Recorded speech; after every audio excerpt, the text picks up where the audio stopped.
അരിമ്പൂരിലെ staff management aided school അനധികൃത കച്ചവടം ഉത്തരവിറക്കി പൊതുവിദ്യാഭ്യാസ വകുപ്പ്. APS പരേക്കാടിന്റെ സ്ഥലവും വസ്തുക്കളും അനധികൃതമായി കച്ചവടം നടത്തിയെന്ന് കാണിച്ച് പ്രവാസിയും എറവ് സ്വദേശിയുമായ കുറ്റൂക്കാരൻ വീട്ടിൽ രതിലാലിന്റെ പരാതിയിലാണ് പൊതുവിദ്യാഭ്യാസ വകുപ്പിന്റെ ഉത്തരവ് വന്നിരിക്കുന്നത്.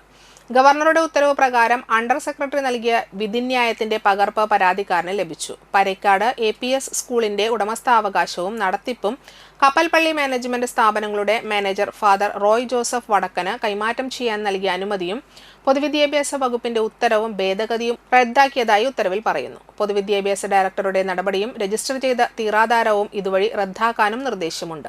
ഇക്കാര്യങ്ങൾ അന്തിക്കാട് പ്രസ് ക്ലബ്ബിൽ നടന്ന പത്രസമ്മേളനത്തിലാണ് രതിലാൽ വിദ്യാഭ്യാസ വകുപ്പിന്റെ ഉത്തരവിന്റെ പകർപ്പ് സഹിതം വ്യക്തമാക്കിയത്. എറവ് കപ്പൽപ്പള്ളി സ്ഥാപനങ്ങളുടെ മാനേജർ ഫാദർ റോയ് ജോസഫ് വടക്കൻ, APSലെ അധ്യാപികയായിരുന്ന CG കൊച്ചുത്രേസ്യ എന്നിവർക്കെതിരായാണ് രതിലാൽ പരാതി നൽകിയിരിക്കുന്നത്. 98 വർഷം പഴക്കമുള്ള സ്കൂൾ ജീർണാവസ്ഥയിലായെന്നും സാമ്പത്തിക പ്രശ്നങ്ങൾ മൂലം നിലനിർത്താൻ കഴിയാത്ത സാഹചര്യമുണ്ടെന്ന് വരുത്തി തീർത്ത് ഇരുകൂട്ടരും ഉടമസ്ഥാവകാശം ചട്ടവിരുദ്ധമായി വിൽപ്പന നടത്തുകയായിരുന്നു എന്നാണ് പരാതി. എയ്ഡഡ് സ്കൂളിലെ അവകാശിയായി അവസാന അധ്യാപിക റിട്ടയർ ചെയ്ത ശേഷം നിയമവിരുദ്ധമായി പണം വാങ്ങി സ്കൂൾ അവകാശം കൈമാറുകയും ഇതിന് വിദ്യാഭ്യാസ ഓഫീസർ അടക്കം കുടപിടിച്ചതായും രതിലാൽ വിദ്യാഭ്യാസ വകുപ്പിലെ ചില ഉദ്യോഗസ്ഥർക്കെതിരെ ഹൈക്കോടതിയിൽ നൽകിയ പരാതിയിൽ പറയുന്നു. തൃശൂർ വെസ്റ്റ് ഉപജില്ലാ വിദ്യാഭ്യാസ ഓഫീസർ അടക്കം വഴിവിട്ട് നിയമലംഘനം നടത്തിയെന്നത് കണ്ടെത്തിയതിന് രേഖകളുണ്ടെന്നും അതുപ്രകാരമാണ് ഹൈക്കോടതിയെ സമീപിച്ചതെന്നും രതിലാൽ മാധ്യമങ്ങളോട് പറഞ്ഞു.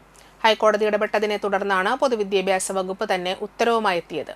സ്കൂൾ സർക്കാർ ഏറ്റെടുക്കുമ്പോൾ നടപടികൾ പൂർത്തിയാകുന്നതുവരെ സ്കൂളിന്റെ താൽക്കാലിക സ്കൂൾ മാനേജർ പദവി AEOക്ക് ആയിരിക്കുമെന്നും ഉത്തരവിൽ പറയുന്നതെന്നും രതിലാൽ പറഞ്ഞു. ജേസൺ ഐനിക്കൽ, റെനിൻ ചന്ദ്രൻ കുറുവത്ത് എന്നിവർ വാർത്താ സമ്മേളനത്തിൽ പങ്കെടുത്തു. പറഞ്ഞിരിക്കുന്നത് സർക്കാരിനെ കബളിപ്പിച്ചുകൊണ്ടാണ് പൊതുജനാണ് നഷ്ടപ്പെടുന്ന രീതിയിലാണ് നടത്തിയിട്ടുള്ളത്. ഇത് കൈമാറ്റം അതിലെങ്ങനെ ഈ റൂൾ പ്രകാരം ഒരിക്കലും മാറ്റാൻ പറ്റാത്ത സാധനം ഈ വിദ്യാലയം അവര് അനധികൃതമായിട്ട് സർക്കാരിന്റെ ഉദ്യോഗസ്ഥരുടെ കൂടെ ഒത്താശയോട് കൂടിയാണ് സംഭവം നടത്തിയിട്ടുള്ളത്.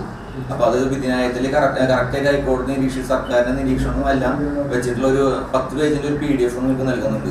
അതിൽ പറഞ്ഞിട്ടുള്ളത് എങ്ങനെയാ സ്റ്റാഫ് മാനേജ്മെന്റ് സ്കൂൾ ഒരിക്കലും കൈമാറ്റം ചെയ്യാൻ പാടില്ല.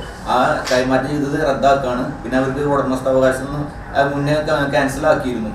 അത് പിന്നെ മാനേജ്മെന്റ് ആയിട്ട് ഇപ്പോൾ നടത്തിക്കൊണ്ടിരിക്കുന്നുണ്ട്. അപ്പൊ അതും കൂടി നിർത്തലാക്കാൻ വേണ്ടിയിട്ടാണ് അതിൽ സൂചിപ്പിച്ചിട്ടുള്ളത്. പിന്നെ തീറാധാരം ഏതോട് സബ് രജിസ്റ്റർ ഓഫീസിൽ നിന്ന് രജിസ്ട്രേഷൻ ചെയ്തുള്ള തീറാധാരം അത് ക്യാൻസൽ ചെയ്യാനുള്ള ഉത്തരവ് വന്നിട്ടുണ്ട്.